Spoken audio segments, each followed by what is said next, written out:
Chers amis, bonjour.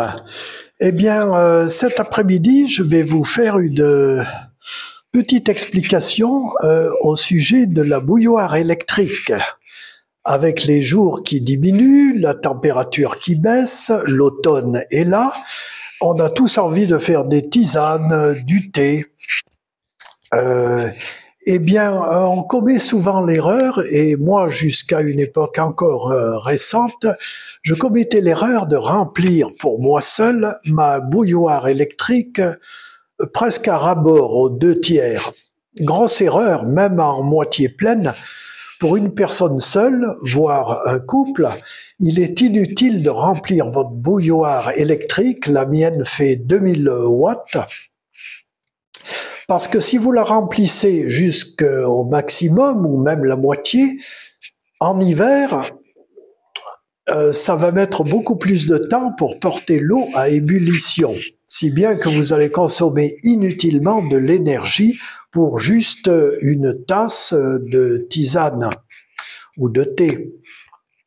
Là, je vais prendre mon infusion d'hibiscus bissap. Bissap, c'est le nom que l'on donne en Afrique de la fleur hibiscus. Très riche en antioxydants, en vitamine C et divers éléments nutritifs. Ça coûte pas cher dans les boutiques africaines et je m'en procure des sachets entiers. Je vous montre tout de suite après un petit diaporama, mais je vous le dis, ne remplissez pas votre bouilloire électrique de plus d'1/3 de sa capacité. Ça suffit largement pour 1 ou 2 tasses d'infusion. D'autant plus que quand c'est porté à ébullition, vous attendez quelques minutes avec le sachet ou les herbes qui infusent, et ensuite vous rajoutez un peu d'eau froide, d'eau du robinet, et ça vous donne une bonne infusion qui est buvable sans vous brûler la langue. Donc voilà, c'est un détail, et mine de rien, au bout de plusieurs dizaines, voire quelques centaines d'infusions, ben vous allez économiser, pour une bouilloire par exemple de 2000 watts/heure, vous allez économiser plusieurs 1 ou 2 minutes chaque fois pour porter l'eau à ébullition. Et à l'année, cela représente plusieurs dizaines d'euros à coup sûr. Hein.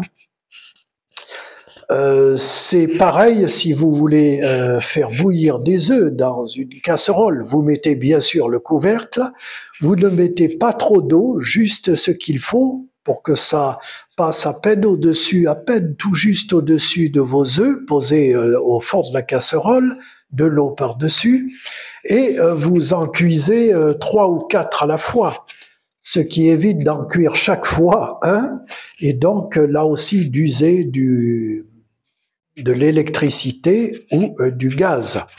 À l'année, cela représente d'énormes économies. Hein. J'ai fait le test, on approche des 100 € économisés, que ce soit en cuisson ou en bouilloire électrique, si on suit cette discipline.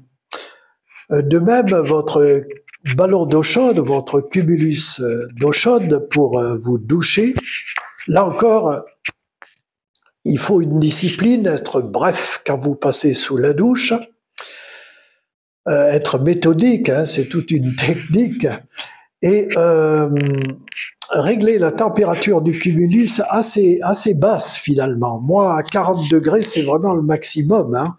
Et ça ne m'a jamais gêné, contrairement à ce que disent certains plombiers, ça ne m'a jamais bousillé mon cumulus qui a plus de 12 ans et qui fonctionne impeccable.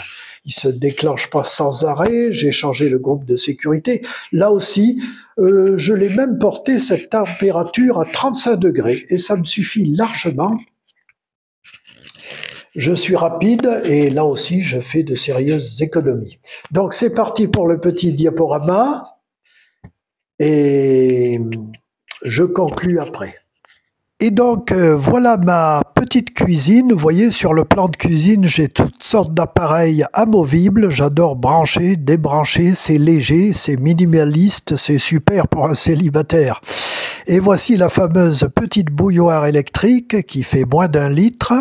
et qu'il ne faut surtout pas remplir hiver comme été au maximum, surtout en hiver, ça met du temps pour arriver à ébullition. Regardez, je mets juste un petit fond et ça suffit.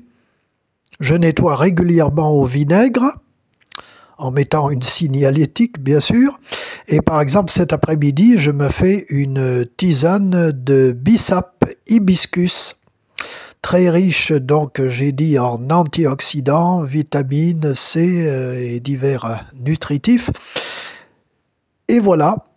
Alors ça a un peu le goût de la grenadine, du jus de grenade, de grenadine ou même du sirop. Ça a un peu ce goût légèrement acidulé et la couleur. Faites attention, ça peut tacher également. Mais alors on s'y habitue très vite et bien sûr je ne mets pas de sucre, je ne consomme plus de sucre. Voilà les amis, j'espère que vous êtes à présent convaincus de l'utilité de ne pas mettre trop d'eau dans votre bouilloire électrique. J'ajouterai que si vous vous en servez régulièrement, 1 ou 2 fois par jour, eh bien le mieux à la belle saison et jusqu'en automne en Provence, c'est de consommer cette infusion froide, c'est-à-dire de la laisser refroidir à température en automne, placée dans votre cuisine, un récipient, et là vous en faites une belle quantité. Autrement, en été, je mets ça dans le frigo et j'ai par exemple de la menthe, une infusion de menthe qui me sert de sirop bien frais.